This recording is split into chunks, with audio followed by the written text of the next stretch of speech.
अकलंकसों में उमा स्वामी महाराज के सूत्रों की व्याख्या करते हुए यहाँ पर कल इंद्रियों की चर्चा की थी। इंद्रियों का परस्पर में एकत्व है, पृथकत्व है और ज्ञान के साथ ज्ञान की दृष्टि से एकत्व है, उनके कार्य की दृष्टि से पृथकत्व है, ऐसा यहाँ पर बताया है। अब आगे कहते हैं स्पर्श। अब उसके विषयों की चर्चा प्रारंभ करते हैं कि इंद्रियां किन विषयों को जानती है। तो इंद्रियों का विषय प्रदर्शन करने के लिए कहते हैं स्पर्श रस गंध वर्ण वंत शब्दास्त्रथा। स्पर्श रस गंध वर्णावंत शब्दास्त्रथा। स्पर्श रस गंध वर्ण शब्दास्त्रथा। कि स्पर्श आदि शब्द जो है द्रव्य विवक्षा से कर्म साधन है और पर्याय विवक्षा से भाव साधन होते हैं। स्पर्श शब्द कहा ना अपन, स्पर्श आदि जो शब्द कहे इनको यदि द्रव्य की विवक्षा में देखें तो ये कर्म साधन है। कर्म साधन है, हाँ, यानी कि स्पर्शन इंद्रिय के द्वारा जाना गया विषय, वो वस्तु हम किसको जानते हैं? स्पर्श को जानते हैं। तो ये हुआ कर्म साधन। और पर्याय की विवक्षा से देखते हैं तो वो भाव साधन होता है। कर्म साधन महाराज जी जो काम वाला कर्म है कि जो कर्म बंधन है वो वाला कर्म? यहाँ पर कर्म यानी कि कार्य है ना, यानी कर्म यहाँ पे ऑब्जेक्ट, यहाँ पर कर्म से मतलब ऑब्जेक्ट, यानी आप स्पर्श इंद्रिय से किसको जाना? आपने किसी भी चीज को जाना, वस्तु को, जो वस्तु को, हाँ, तो ये ऑब्जेक्ट जब उसको कहा तो वो कर्म साधन हुआ, कर्ता हो गया है ना। द्रव्य कहा तो कर्म साधन हुआ, और उसको पर्याय की दृष्टि से कहा तो वो भाव साधन हो गया। स्पर्श से किसको जाना आपने? ये हार्ड है, तो हार्ड है ना, ये हार्ड है, ये हो गया क्या? भाव साधन। ठीक, ये है बेटा आपका भतीजा है। अच्छा, ये भी आया है यहाँ पर? तो तुम तो हमको 2 दिन से दिखे नहीं। अरे हमारे पास आते ना तुम एक बार। अभी वही से आना है, मैंने कल करते हुए तो इसको अभी लिखते हैं। कौन सी क्लास में? हम सेकेंड ईयर में कॉलेज में। अच्छा, ठीक। कॉमर्स? हाँ, इकोनॉमिक्स। अच्छा, ठीक है, ठीक, बढ़िया। क्या नाम है तुम्हारा? अमन। ओ, ठीक है, अमन।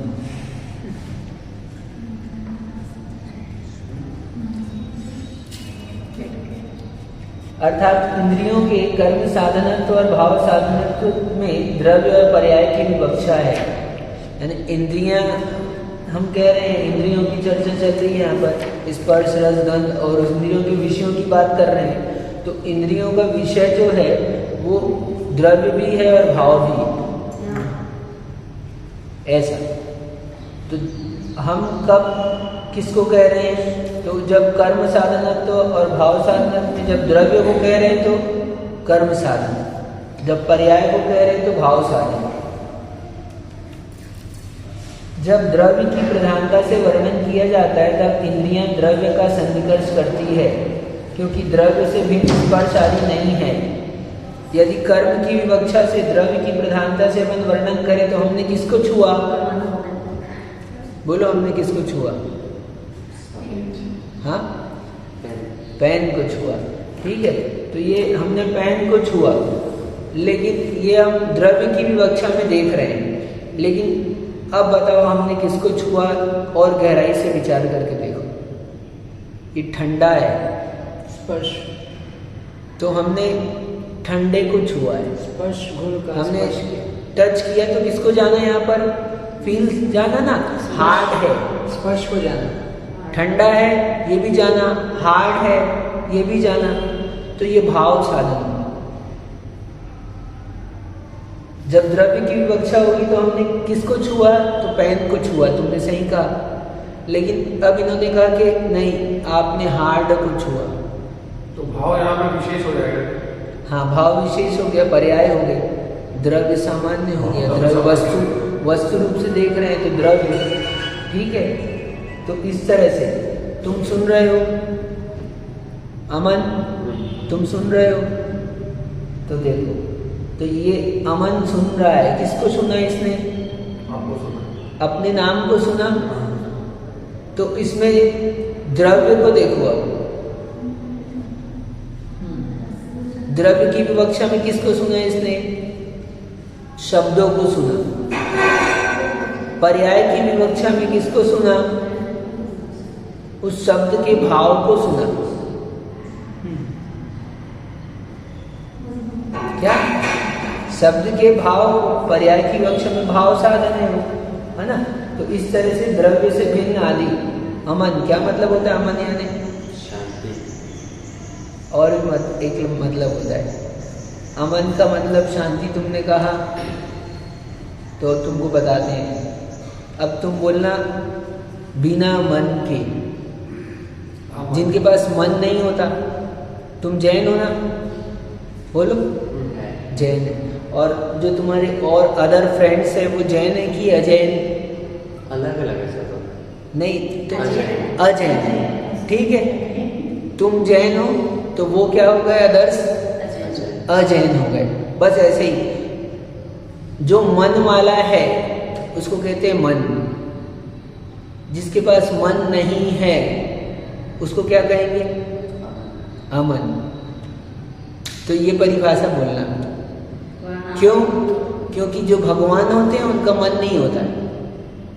अरिहंत सिद्ध होते हैं, वो मन से रहित होते हैं, ठीक। अमन का मतलब ये भी होता है।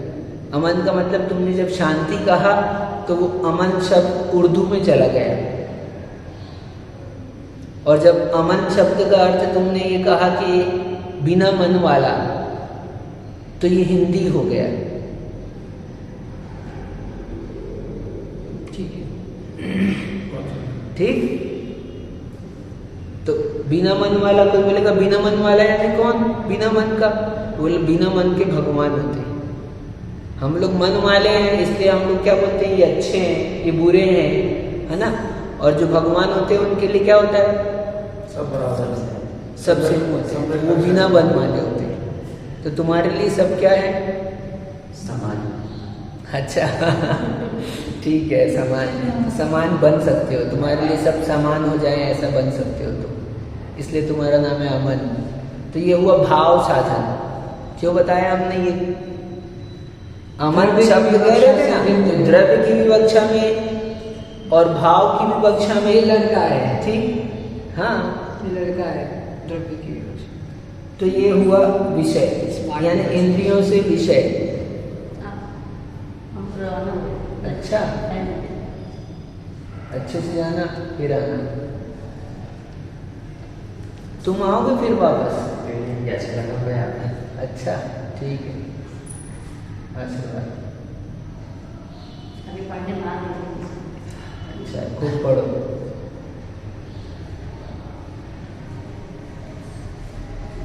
ठीक है। क्योंकि द्रव्य से भिन्न स्पर्शादि नहीं है। इंद्रियां द्रव्य का सन्निकर्ष करती है। क्या इंद्रियां किसका सन्निकर्ष करती है?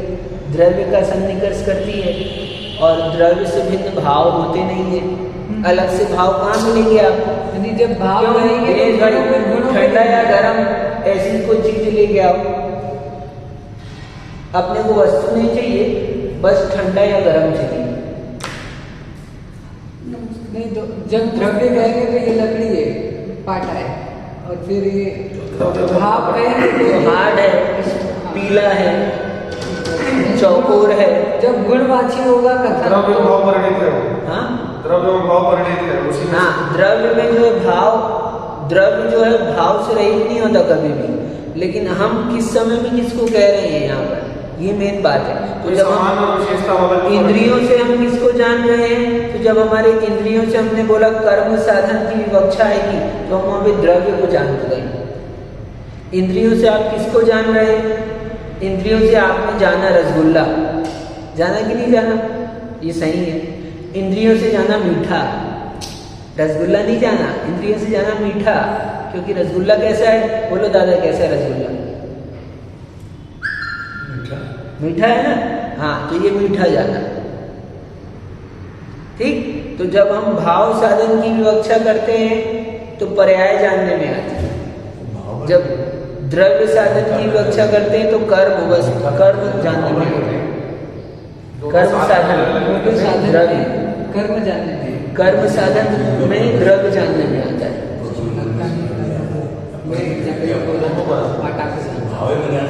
ठीक,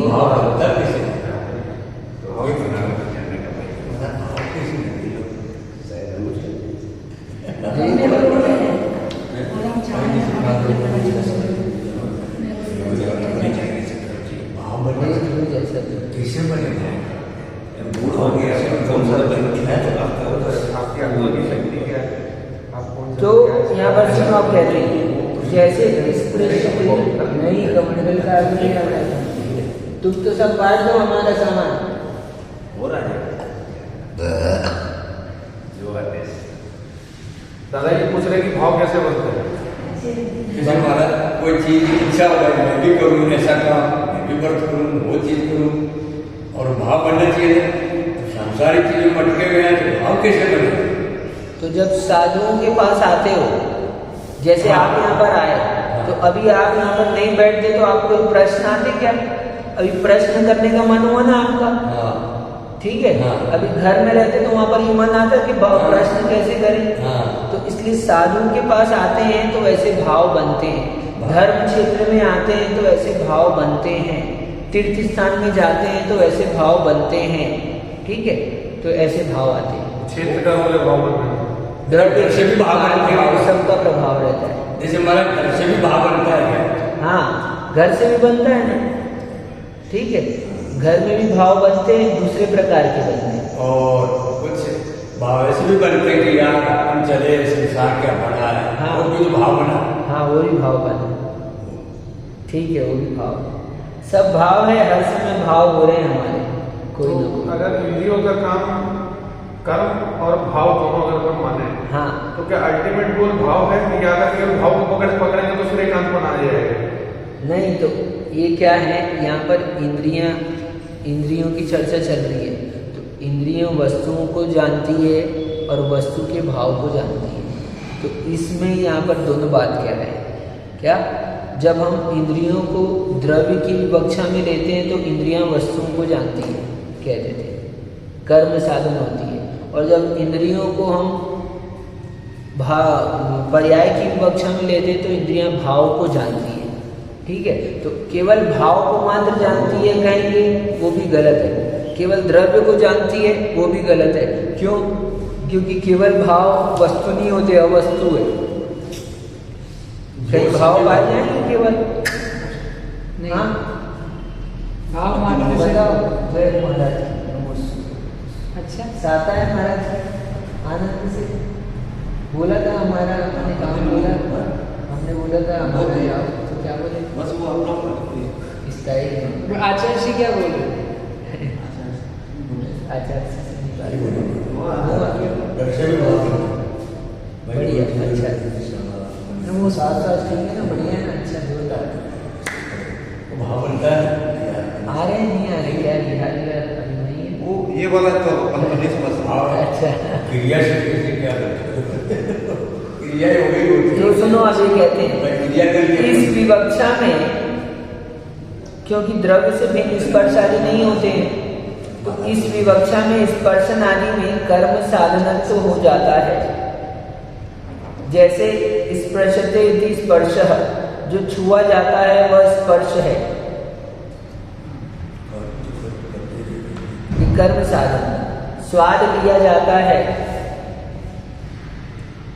जो प्राप्त होता है ना, प्राप्त होता है कर्म, ठीक है?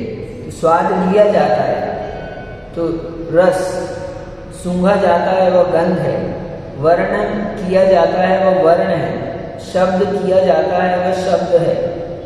ये सब हो गया कर्म साधन। जब पर्याय प्रधानता से विवक्षित होती है तब भेद की उत्पत्ति होती है। औदासीन्य भाव का कथन होता है, जैसे स्पर्शनम स्पर्शः, स्पर्शन ही स्पर्श, रसनम रसः, गंधनम गंधः, वर्णनम वर्णः, शब्दनम शब्द। इस प्रकार भाव साधन की उत्पत्ति होती है। अब प्रश्न है, कल प्रश्न पढ़ा था, प्रश्न तक आ गए थे, ये एक बार एक विषय को दोहरा लिया अपन ने। सूक्ष्म परमाणु आदि में स्पर्श आदि का व्यवहार नहीं है। जो सूक्ष्म परमाणु होते हैं, पुद्गल के सबसे छोटे अंश को परमाणु कहते हैं, अविभागी, तो उसमें स्पर्श आदि का व्यवहार नहीं है, कह रहे हैं। उत्तर कहते हैं यह कोई दोष नहीं है, यद्यपि सूक्ष्म परमाणु आदि में भी स्पर्श आदि इंद्रियां ग्राह्य नहीं है, फिर भी स्पर्श आदि का कार्यभूत इंद्रिय ग्राह्यत्व तो स्थूल पदार्थों में देखा जाने के कारण अनुमान द्वारा सिद्ध है। अब बताओ, उस सूक्ष्म परमाणु में स्पर्श है कि नहीं है? तो सूक्ष्म परमाणु तो हमको दृष्टि से गोचर नहीं हो रहा, सूक्ष्म परमाणु तो हम छूकर जान भी नहीं सकते, लेकिन हम क्यों बोल रहे हैं कि सूक्ष्म परमाणु जो है वो ठंडा भी हो सकता है, गर्म भी हो सकता है, चिकना भी हो सकता है, रूखा भी हो सकता है। कैसे बोल रहे हैं हम? अंदाजे से। अंदाज से। कौन सा अंदाज से? है ना, ये हमने पेन देखा, तो पेन को देखा तो इससे अंदाज लगा लिया हमने। परमाणु इसी से बनेगा, परमाणु का कार्य ये दिख रहा है अपने को, बहुत सारे परमाणु मिलकर ये बने। ये हार्डनेस इसमें कब आई? जब वो सूक्ष्म परमाणु में हार्डनेस थी तो इसमें हार्डनेस आ पाई, यदि उसमें नहीं होती तो नहीं होने पाती, इसमें नहीं होने पाती। इस अंदाज से हमने जाना, इसको हमारी भाषा में कहते हैं अनुमान। क्या कहते हैं हमारी शास्त्रीय भाषा में? इसको कहते हैं अनुमान से जाना। हमने कार्य देखा, हमने तो कारण का पता चल गया, कार्य देखा हमने तो कारण का पता चल गया। कारण देखा हमने, कारण क्या देखा? ये वस्तु बनी हुई देखी ना, स्कंद देखा हमने, ये पदार्थ देखा, इसका कारण क्या है? बहुत सारे अनंतानंत परमाणुओं से मिलकर ये बना है। क्योंकि इसमें स्पर्श आदि का फीलिंग्स है, इसमें जैसा हार्डनेस, सॉफ्टनेस, जो ठंडा गर्म की फीलिंग्स है, तो इसका मतलब जिससे ये बना है उसमें ये फीलिंग्स है, उसमें वो भाव है। ऐसे हमने अनुमान किया है। वास्तव में तो हम परमाणु को छूकर नहीं जान सकते, लेकिन इसको छूकर जान लिया, इसलिए हमने क्या कर लिया कि परमाणु में भी ये भाव हैं, ऐसा हमने जाना। क्योंकि पदार्थ असत है, उसकी उत्पत्ति नहीं हो सकती। यदि असत है वस्तु कोई, तो उसकी उत्पत्ति नहीं होगी, है ही नहीं कुछ, और वो हो जाए। यहाँ पर अपन देखते हैं अचानक से कुछ बन गया, बन गया तो कुछ था उसी से बना कि कुछ भी नहीं था उससे बन जाएगा? कुछ था उसी से बना, कुछ था उसी से बन गया। तो इसलिए कह रहे हैं कुछ भी नहीं हो और उससे कुछ बन जाए, ऐसा संभव है? अवस्तु से वस्तु तो नहीं बनेगी। असत से असत की उत्पत्ति नहीं होती, इसको कह रहे हैं। क्योंकि देखो, क्योंकि पदार्थ असत है, उसकी उत्पत्ति नहीं हो सकती। जो पदार्थ असत है ही नहीं, उसकी उत्पत्ति नहीं हो सकती। यद्यपि परमाणुगत स्पर्श आदि को असमर्थता से इंद्रिय ग्रहण नहीं कर सकती, इसलिए वे इंद्रिय के अग्राह्य हैं, तथापि रूढ़ी बल से परमाणुगत स्पर्श आदि का व्यवहार बाधित नहीं। यद्यपि आप कहोगे कि छू के बताओ परमाणु ठंडा है कि गर्म, नहीं बता सकता, तो वो नहीं बताया जा सकता, क्योंकि इंद्रिय से ग्रहण नहीं होता, वो इंद्रिय ग्राह्य नहीं है। आंख से देखकर आप परमाणु नहीं बता सकते। आपको आंख से जो सूक्ष्म से सूक्ष्म भी दिखता है, जो अंधेरा रहता है, एक रोशनी की किरण आती है, उस रोशनी की किरण में हम देखते हैं लाखों परमाणु दिखाई देते हैं सूक्ष्म अपने को। तो वो जो अपने को सूक्ष्म परमाणु के रूप में लाखों दिखाई दे रहे हैं, वो भी स्कंद ही हैं, परमाणु नहीं है। चक्षु इंद्रिय से ग्राह्य हो रहे हैं, ग्रहण हो रहे हैं, इसलिए वो तो इसमें कह दिया, इसलिए इंद्री ग्रहण नहीं कर सकती है, और नहीं ग्रहण करने से उसको ऐसा नहीं कह सकते कि है ही नहीं। इससे पता भी चलता कि हमारी इंद्रिय की ताकत कितनी लिमिटेड है। हाँ, लिमिटेड है वो तो। इंद्रियां रूढ़ी बल से हम परमाणुगत स्पर्श आदि का व्यवहार बाधित नहीं है, यानी परमाणु में भी स्पर्श आदि होते हैं, व्यवहार है, ठीक है, बाधित नहीं है।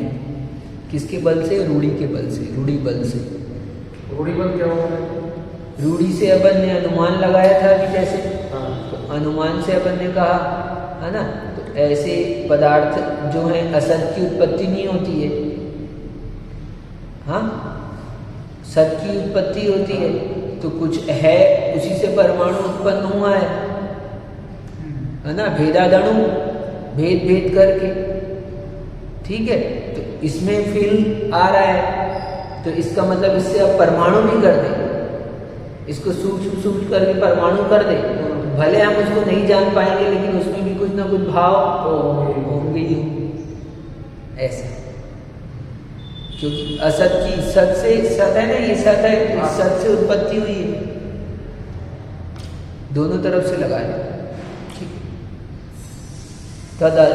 तदर्था तेषाम अर्था तदर्था, यहाँ पर सूत्र में कहा था स्पर्श रस गंध वर्ण शब्दास तदर्था, तो अब स्पर्श रस गंध वर्ण की बात की, अब कह रहे तदर्था। तदर्था यानी क्या?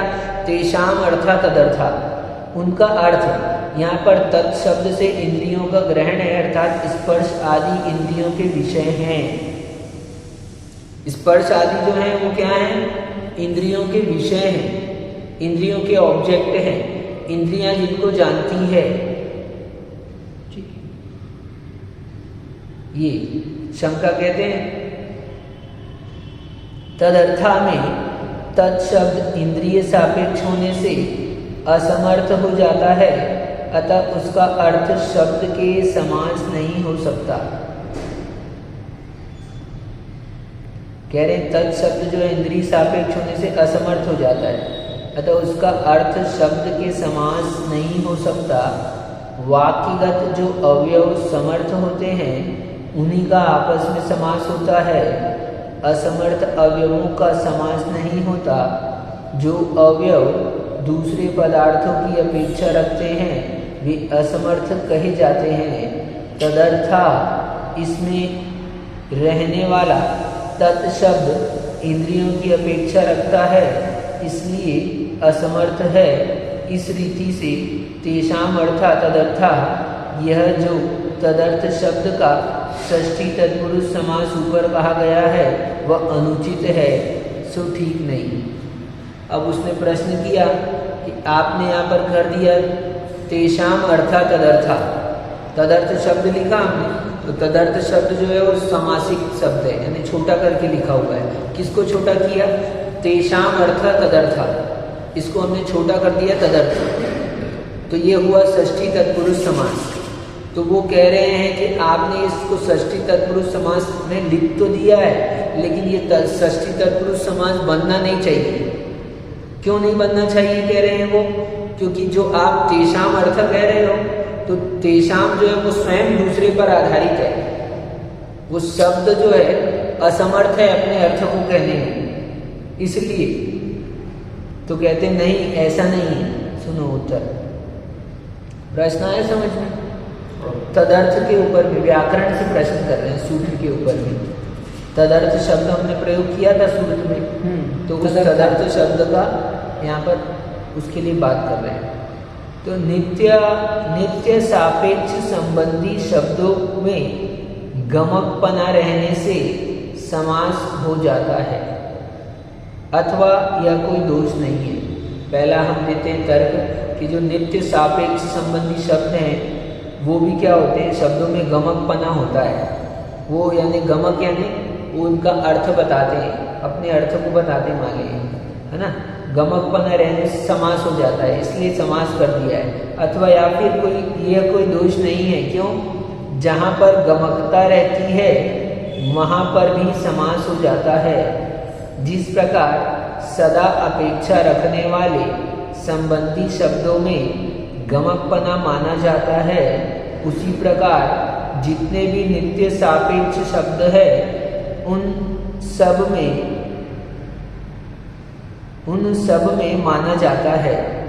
इस रीति से देवदत्त का गुरुकुल व देवदत्त का गुरुपुत्र वहाँ पर संबंधी शब्दों में जिस तरह गुरु शब्द सदा शिष्य की अपेक्षा रखने के कारण नित्य सापेक्षी और नित्यासापेक्षी होने से शिष्य का बोधक है,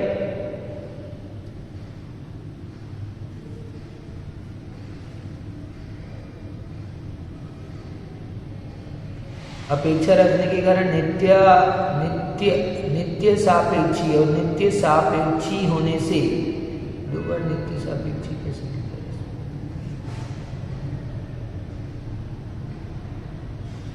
नित्य सापेक्षी होने से शिष्य का बोधक है, इसलिए वहां पर निर्बाध रूप से समास हो जाता है। उसी तरह तदर्था यहाँ पर यद्यपि सामान्य अर्थ का वाचक और विशेष की आकांक्षा रखने वाला तत्शब्द इंद्रियों की अपेक्षा रखता है, तथापि वह नित्य सापेक्षी है एवं नित्यासापेक्षी होने से वह गमक है। अतः तेषाम अर्थात तदर्था इस षष्ठी तत्पुरुष समास के होने में कोई बाधा नहीं है। अब जो सापेक्ष शब्द हैं उसमें दो प्रकार के, एक नित्य सापेक्षी, एक कभी कभी सापेक्षी होते हैं, हमेशा सापेक्षी नहीं है।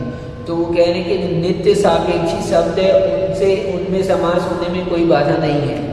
तो यहाँ पर जो तत् शब्द है वो नित्य सापेक्षी है, लेकिन नित्य सापेक्षी होने पर भी वो भिन्न भिन्न अर्थों में सापेक्षी होता है। तत् शब्द हमेशा अन्य को कह रहा है, तत्, ठीक। तो सामान्य से तत् शब्द जो है वो सर्वनाम है।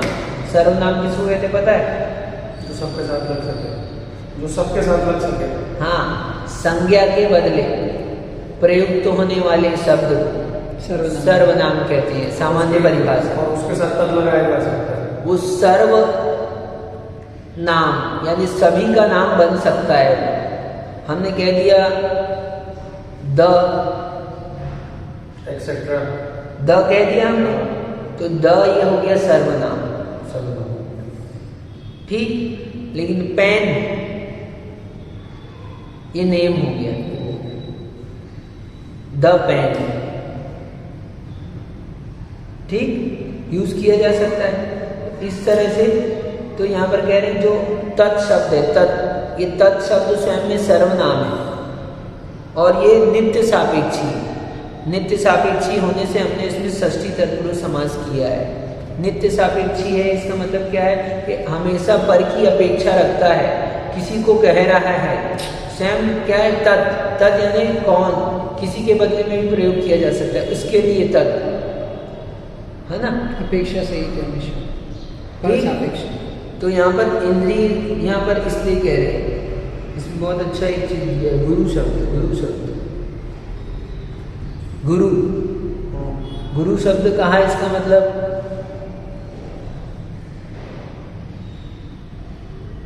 शिष्य होना चाहिए। हाँ, पिता का है, ये नित्य सापेक्षी है, जनक है, ठीक। तो इसलिए इसका समास किया जा सकता है। तो जैसे इसका समास किया जा सकता है वैसे ही नित्य सापेक्षी तत्शब्द है उसका समास किया जा सकता है। इसलिए हमने शब्दार्थ तदर्था कहा। छोटी छोटी सी बात है लेकिन बहुत गहरी है। अभी अपने को काम नहीं आ रही है, अपने को लग रहा है कोई काम का नहीं है, लेकिन जब आप कहीं गहरे उलझन में उलझ जाओगे यानी कहीं पे, तो ये आपकी यहाँ पर वो तर्क की दृष्टि से काम करेगा वहाँ पर।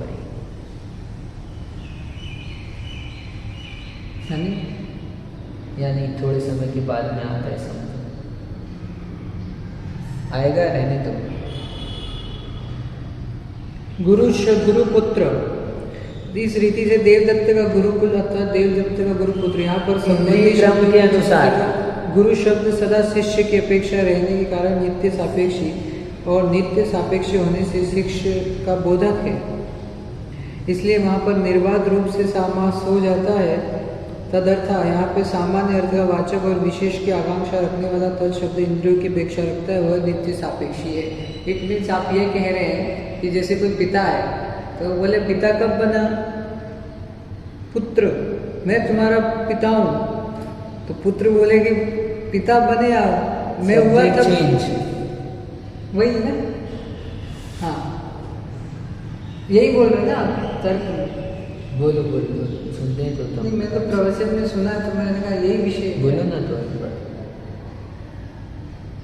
बोलो तो कि पिता जो है वह पुत्र के उत्पन्न होने पर पिता शब्द उसको यूज हुआ है, उससे पहले वो पिता नहीं थे।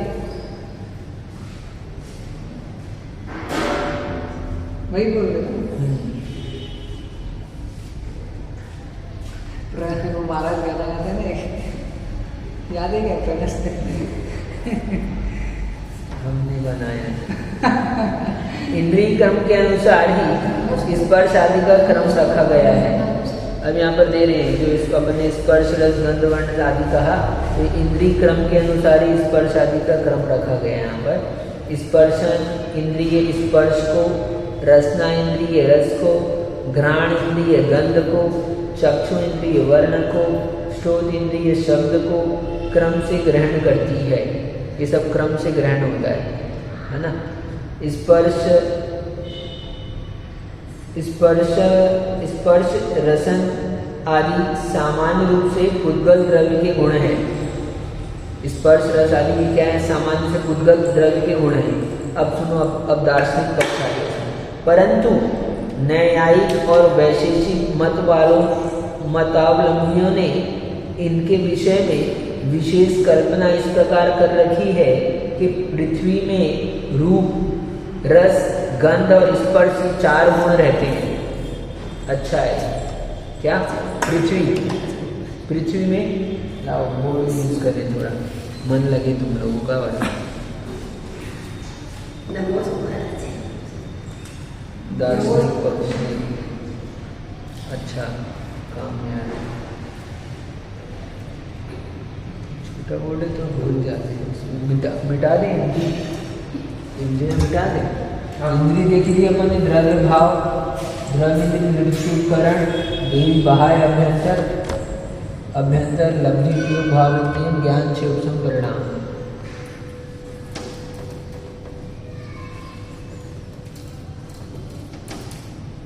ठीक है, अब यहाँ पर चर्चा चल रही है अपनी क्या है, तो अन्य मत वाले कह रहे हैं इंद्रियों के संबंधित, कहते हैं पृथ्वी अच्छा। एक मार्कर दे दो ना भैया। है, देखिए वाला चला था। हाँ, ये अच्छा। पृथ्वी है, इसमें स्पर्श रस गंध और वर्ण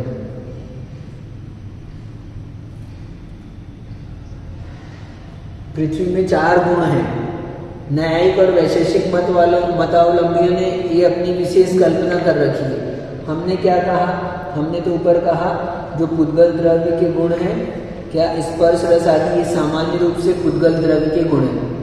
सामान्य से ये सब किसके गुण हैं? ये सब पुद्गल के गुण हैं। लेकिन उनकी मान्यता क्या है? ये पृथ्वी के गुण हैं 4। आगे चलते हैं, देखो पृथ्वी में स्पर्श ये 4 गुण रहते हैं। जल में रूप रस और स्पर्श, जल में आएगा रूप रहता है, रस रहता है, स्पर्श रहती है, गंध नहीं रहती।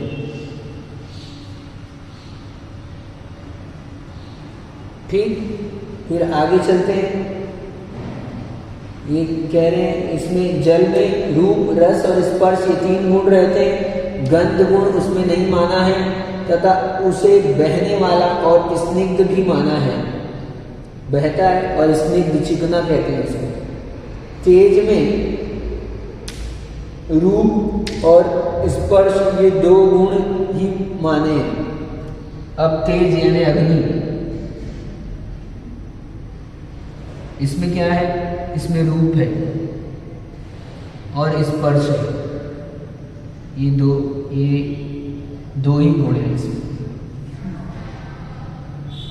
पृथ्वी में 4, जल में 3, तेज में 2। ठीक,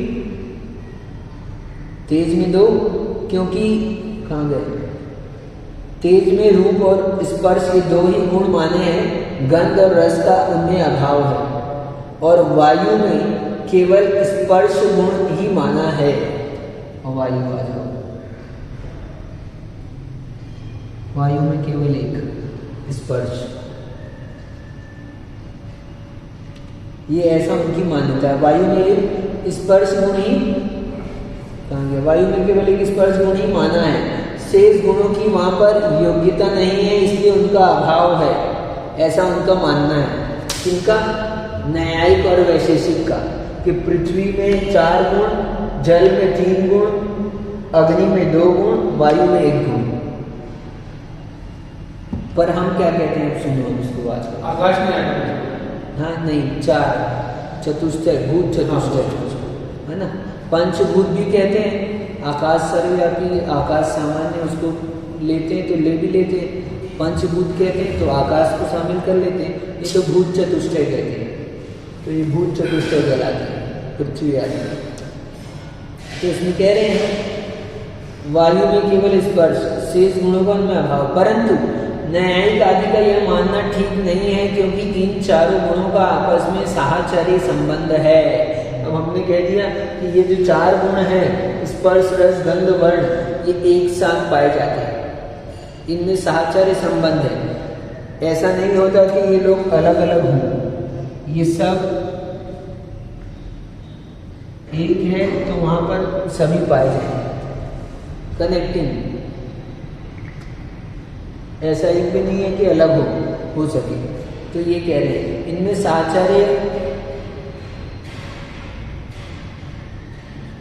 साहचर्य संबंध है। जहाँ पर एक होगा वहां पर शेष गुणों के अविभाग प्रतिच्छेद गुणांश कम होने के कारण व्यक्त भले ही ना हो, परंतु उनका अभाव नहीं कहा जा सकता। ये हो सकता है कि स्पर्श अधिक है, बाकी कम हो। लेकिन अगर किसी तरीके से तत्वों को अलग किया जा सके, हाँ, क्या ये सही होगा? नहीं, हो ही नहीं सकता, क्योंकि पुद्गल की क्वालिटी है। पुद्गल में 4 तत्व, पुद्गल में 4 होंगे, ये पुद्गल ही इस रूप में परिणमन हुए हैं।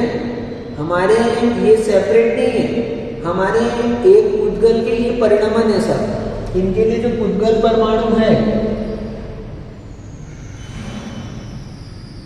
पुद्गल ये कारण है और ये सब कार्य है। ये चारों क्या है, कार्य। भले वो उनकी स्थिति में कम ज्यादा हो सकता है, लेकिन रहेगा सर। हाँ, ये संभव है कि स्पर्श अधिक है, शेष गुण कम है, इसलिए हम नहीं ऑब्जर्व कर पा रहे हैं।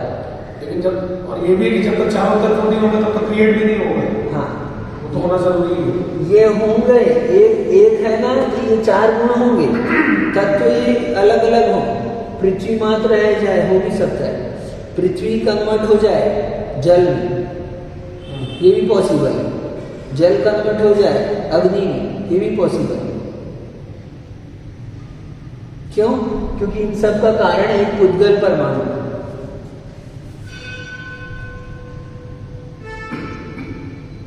सब एक दूसरे में कन्वर्ट हो सकते हैं। पुद्गल में 4 होते हैं कि मानेंगे? हाँ, पुद्गल में 4 तत्व होते हैं। पुद्गल में 4 तत्व नहीं, पुद्गल में 4 गुण माने। 4 गुण होते हैं। वो पुद्गल 4 गुण वाला है, उस पुद्गल का ही क्रिएटिविटी उसमें। तो अगर 4 गुण है तो 4 तत्व मानना गलत होगा क्या? अगर 4 गुण है उसमें, तो अगर अपन उससे ये भी मान ले कि 4 तत्व होंगे उसमें, कुछ चतुष्टय है नहीं, तत्व तो ये तो अलग अलग पर्याय है ना, तो ये अलग अलग पर्याय हैं, ये तो मान सकते हैं अपन। क्या? सुनो, ये गुण पुद्गल के हैं और ये गुणों में ही वृद्धि और हानि होती है, ठीक है। तो कुछ पुद्गल परमाणु यदि कम मात्रा में है तो हो सकता है ये वायु तत्व में हो, ठीक है। तो अपन वायु में 4 तत्व नहीं बोल सकते, ये 4 नहीं बोलेंगे अपन। ये है कि वो बाद में कन्वर्ट हो जाए, लेकिन एट दैट टाइम में वो जो एक पर्याय में एक अवस्था है उसकी, बहुत सारे पुद्गल परमाणु मिलकर पृथ्वी रूप हो गए, बहुत सारे पुद्गल परमाणु मिलकर जल रूप हो गए, बहुत सारे पुद्गल परमाणु मिलकर तेज रूप हो गए, बहुत सारे पुद्गल परमाणु मिलकर वायु रूप हो गए। तो पॉसिबिलिटी हो गई उसकी कि वो बन सकता है वैसा। हाँ, लेकिन एट दैट टाइम एक उद्गल परमाणु में ये चारों गुण है। जल में चारों है, पृथ्वी में चारों है, अग्नि में चारों है और वायु में चारों है। यहाँ 6 ऑप्शन भी लगेगा करने, क्योंकि 6 क्योंकि ये तो उसकी क्वालिटी है, उद्गल के गुण हैं और गुण कभी उससे अलग नहीं होते। नहीं होते हैं तो वो कोई भी चीज फॉर्म में हो वो चारों रहेंगे, कम ज्यादा हो सकते हैं ना। हाँ, कम ज्यादा हो सकता है। तो इसलिए कह रहे हैं हम कह रहे हैं, वो कह रहा है न्यायिक और वैशेषिक कह रहे हैं कि ये कंडीशन है। पृथ्वी में 4, अग्नि जल में 3, अग्नि में 2 और वायु में 1 गुण है। लेकिन हम कह रहे हैं कि ऐसा नहीं है। ऐसा नहीं है इसलिए बोल रहे हैं क्योंकि उसकी पॉसिबिलिटी है कि वो आगे चल के वैसा हो सकता है या है ही नहीं, एट दैट टाइम, क्योंकि उसी समय में गुण है ना, वस्तु के गुण हैं, गुण कभी उससे अलग नहीं होते हैं, वस्तु से अलग नहीं होते हैं। ये वस्तु है ना, उद्गल वस्तु की अवस्था है ये। वस्तु की अवस्था क्वालिटी 4 नहीं है उसमें। हाँ, की अवस्था है, ये क्वालिटी है, ये अवस्था है, ये परिणाम की अवस्था है, ये वस्तु, ये गुण, ये पर्याय, परिणाम, ये परिणाम है। परिणाम जैसे कोई अलग अलग हो सकता है। परिणाम चेंज होंगे। हाँ जैसे जैसे 4 चीजें कम ज्यादा होंगी। हाँ, वो परिणाम अलग हो सकते हैं, परिणाम बदल जाए, लेकिन ये क्वालिटी नहीं बदलेगी, वस्तु रहेगी। वैश्विक है वो परिणाम से क्वालिटी को डिसाइड कर रहा है। हाँ, वो परिणाम को देखता है तो परिणाम को देख के कहता है कि इसमें इतनी क्वालिटी है, 4, इसमें 3, इसमें 2, इसमें 1। और अपन उल्टा जा रहे हैं, तो हम कह रहे हैं जहाँ एक क्वालिटी है अपने को समझ में आ गया, वह चारों होगी, क्योंकि क्वालिटी जो एक है, कई है, ये एक साथ रहती है, साहचर्य है इनमें, ये अलग अलग नहीं पाई जाती। अगर एक है तो 4 होंगे। हाँ, कम ज्यादा हो सकता है। तो जहाँ एक होगा वहाँ शेष गुणों के अविभाग प्रतिच्छेद गुणांश कम होने के कारण व्यक्त भले ही ना हो, परंतु उनका अभाव नहीं कहा जा सकता। अनुमान प्रमाण से स्पर्श आदि गुणों में किसी एक व्यक्त गुण के साथ शेष गुणों की भी सत्ता मानी है। जिस तरह घट में स्पर्श है इसलिए उसमें रूप आदि भी हैं, उसी प्रकार वायु में भी स्पर्श है अतः उसमें भी रूप आदि है। अब हमने यहाँ पर तर्क दे दिया। अब आप इसको छूकर देख रहे हो, ये छूने से आपको फील हो रहा है कि नहीं हो रहा? अब ये आपको फील हो रहा है छूने से, तो इसमें कुछ ना कुछ गंध है, इसमें कुछ वर्ण है। छूने से आपने ये फील किया तो इसका रूप है कि नहीं है? जब छू रहे हैं और ये छूने से हमको अनुभव में आ रहा है तो इसका रूप है। तो इसका मतलब यदि वायु भी हमारे छूने से अनुभव में आ रही है तो उसका भी रूप होना चाहिए। ठीक है, वो क्वालिटी उसमें कम डिग्री में है लेकिन है। ये हमने अनुमान से किया है। सदा साहचारी स्पर्श गुण के रहते वायु में रूप आदि का अभाव नहीं कहा जा सकता। ठीक, जिस तरह गुण में रूप है इसलिए उसमें रस और गंध भी है। गुड़ खाया कभी कभी? हाँ, कैसा होता है? मीठा होता है। उसमें गंध होती कि नहीं होती? गुड़ की रहती है गंध। उसका स्पर्श होता है कि नहीं? कुछ चिकना होता है कि रूखा होता है? चिकना भी होता है, ठीक है। रूखा भी होता है, रूखा गुड़ नहीं होता, रूखा भी होता है, ठीक है। तो ये गुड़ है। तो जैसे जिस प्रकार गुड़ में रूप है, गुड़ में रूप दिखता है अपने को, उसमें रस भी है, गंध भी है, उसी प्रकार अब वायु में कौन से कलर की अभी हवा तुमको टच करी है बाहर? कौन से रंग की है हवा? रंगहीन है ना। तो आज ये सिद्धांत सीख के जाओ तुम, है ना। जैसे तुमने गुड़ को छुआ तो गुड़ तुमको चिकना मालूम हुआ, तो जब गुड़ चिकना मालूम हुआ इसका मतलब गुड़ में कलर भी है। वो भाई है तुम्हारा, मान लो नहीं देख सकता है तो उसको गुड़ सुखा देते हैं अपन, या छू के जान लेता है वो, ठीक है। उसमें कलर है कि नहीं है? तो वो तुमको टच किया, तुमने टच किया, चिकना तुमको फील हुआ, इसका मतलब उसका कोई ना कोई कलर होना चाहिए। ऐसे ही वायु तुमको टच करी तुमने ठंडा जाना वायु, बाहर बाहर कौन सी वायु चल रही है? ठंडी चल रही है, इसका मतलब उसका कोई ना कोई कलर है। हाँ, अब ये मत बोलना वायु रूपहीन है ना, ठीक है। तो ये करेक्शन कर लेना आज। तो अपने को जो कुछ भी स्पर्श में आ रहा है उसमें चारों क्वालिटीज होगी। जो कुछ भी हम कह रहे हैं शब्द तुमको सुनने में आ रहे हैं ना, इन शब्द का रंग बताओ। डॉक्टर साहब आए हैं, डॉक्टर साहब बता सकते हैं। डॉक्टर साहब हमारे शब्द हम बोल रहे हैं, हमने कहा डॉक्टर, ये जो डॉक्टर शब्द कहा है इसका कौन सा कलर का है ये? कलर? हाँ, डॉक्टर डॉक्टर शब्द हमने कहा है, इस शब्द का कलर बताना है आपको। ये माँ भी बताओ। हाँ, आई बात समझ में? बहुत तेरी बात है, सामान्य नहीं है। हम कह रहे हैं कलर ध्यान में आना चालू हो गया। हाँ, कलर बोलते ही कलर ध्यान में आना चालू हो गया। ठीक है, तो वो कलर है उसका। क्यों कलर है, कैसे पता चला कलर है? हम जो भी शब्द कह रहे हैं वो अलग अलग कलर के आ रहे हैं आपको।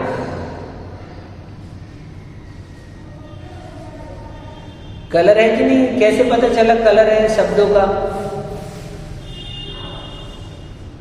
हम बताते हैं, सिद्ध कर दें। हमने कहा, ये शब्द टकरा गए कि नहीं टकरा गए? किससे टकराए? हाथ से टकराए, दीवार से टकराए, आपके कान में टकराए, तब तो आप सुन पाए और अंदर गए। तो इसका मतलब स्पर्श है शब्द में। शब्द में स्पर्श है कि नहीं है? देखो रुक जाती कि नहीं आवाज? रुक जाती ना? ये शब्द में स्पर्श है। शब्द में स्पर्श है, इसका मतलब इसमें गंध भी है, इसमें वर्ण भी है, इसमें रस भी है। हम मीठे शब्द बोलते हैं कि कड़वे? सब बोलो, मीठे दोनों दोनों भी बोलते हैं। अभी जो शब्द का आपका नाम लिया अभिषेक, ये मीठा है कि कड़वा? मीठा। अब ये हम कह रहे हैं, लेकिन इसका कोई ना कोई स्वाद है। टेस्ट है इसका। इसका स्वाद नहीं होता है, ऐसा नहीं है। उद्गल जो है वो क्या ये बात की सिद्धि चल रही है हमारे? जिस द्रव्य में जो भी आप में एक गुण आपको दृष्टिगोचर होते हैं, स्पर्श दृष्टिगोचर हुआ तो उसमें रस गंध वर्ण भी पाए जाएंगे। ये चार गुण एक साथ होते हैं हमेशा, स्पर्श रस गंध और वर्ण। ये अलग अलग नहीं होते। जब जहां पर एक गुण अपने को समझ में आ रहा है वहां पर तीन गुण होंगे ही होंगे। पानी की गंध बताओ, पानी में कौन सी गंध होती है? बताओ डॉक्टर साहब। गंध पर कौन सी होती है? गंध के तो एक प्रकार होते हैं, गंध निर्गंध, सुगंध दुर्गंध, ठीक है ना? तो कोई ना कोई गंध पानी की, पानी में भी दोनों रहता है। तो पानी में भी गंध होती है, दोनों है। ठीक है। अभी हमने इनसे वायु का कलर आपसे भी पूछ लेते हैं एक बार और। आप अभी बाहर से ठंडी हवा लगी ना आपको, वो हवा का स्वाद बताओ आप। चलो, स्वाद भी ठंडा और गर्म स्वाद। ठंडा गर्म तो स्वाद नहीं हुआ, है ना? तो उस वायु का स्वाद है सब, जैसे उसका गुण जो है, हाँ, शीतलता का है, वो शीतलता गुण है, ठीक है, हाँ, उष्णता भी है, उष्णता भी है, उसका स्वाद बताना है। लेकिन उसी को स्वाद भी उसी ढंग का होगा, तो स्वाद भी होगा, मधुर अमल स्वाद भी ऐसा नहीं है, नहीं मधुर मधुर है, खट्टा रंग, सब सभी गुण है ना? सभी होंगे, स्वाद होता है, सभी होंगे, सभी स्वाद होंगे। तो इसलिए योगी क्या होता है, ध्यान करते हैं, गहराई से ध्यान करते हैं, तो जो चीजें कम है वो भी समझ में आ जाती हैं। जैसे कि अच्छा भोजन, अच्छा पाक शास्त्री है, तो आप भोजन करते हो, वो भोजन मुंह में रखते ही बता देता है क्या मसाला डला है। विशिष्ट पाक शास्त्री हो तो वो भोजन के स्वाद से मसाला बता देगा क्या क्या मसाला डला है। सभी में सभी चीजें विद्यमान है ना? कम ज्यादा मात्रा। बस ये बात है। जहाँ पर स्पर्श कहा वहाँ पर रस भी है, गंध भी है, वर्ण भी है। जहाँ पर वर्ण दिख रहा है वहाँ पर भी चारों है, जहाँ पर गंध मात्र दिख रही है वहाँ भी चारों है। तो ये समझना है हमें, बहुत बड़ा सिद्धांत है ये। जैसे उसमें महाराज किसी पुस्तक में किसी ने जैसे 10 लक्षण में हाँ। किसी एक लक्षण को आप ग्रहण कर लीजिए, बस सत्य को, उसमें 10 आ जाएंगे अपने आप। हाँ 10 क्योंकि सत्य पूरा तभी होगा जब 10 आएंगे तभी। बस। एक भी नहीं आया तो फिर वो पूरा सत्य नहीं हुआ। नहीं हुआ। अगर पूर्ण आप सत्यवादी हैं तो फिर 10 लक्षण अपने आप स्वाभाविक उसमें प्रवेश कर जाएंगे। बहुत बढ़िया, सुंदर। ये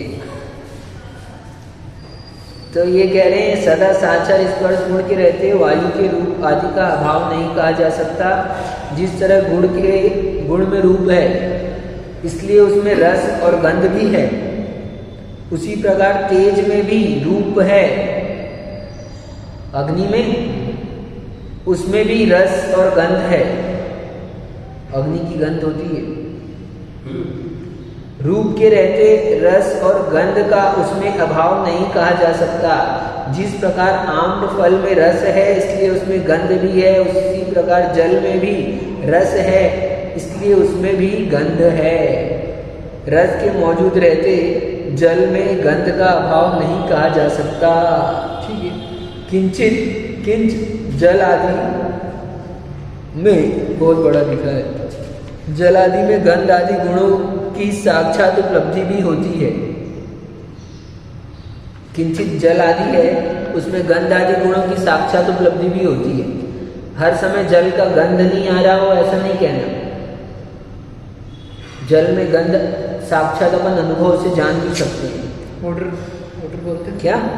यह कल्पना तो अत्यंत असंगत है कि जल आदि में गंध पार्थिव परमाणुओं के संयोग से आई है, स्वतः नहीं है। अब कोई कहता है कि जल में गंध नहीं है, जल में गंध उसमें मिट्टी का तेल आ गया, उसमें मट्टी आ गई आसपास की तो आ गई गंध, जल में गंध नहीं है, ऐसा कोई कहे तो ये बात कह रहे हैं असंगत है। आप यदि ऐसा कहते हो कि जो जल में गंध आप कह रहे हो वो गंध पर के संयोग से आई है तो ये हम नहीं कह रहे, हम कह रहे हैं तो जल में गंध है। ठीक है, अब यहाँ जल में गंध है, यहाँ से अपन आगे चलेंगे, यहाँ तक का छोड़ते हैं ये बात। ठीक, ये विशिष्ट है, इसलिए जहाँ एक है वहाँ चारों होंगे। बहुत गहरा साइंस छिपा है इसके पीछे और इससे आप बहुत चीजें कर सकते हो।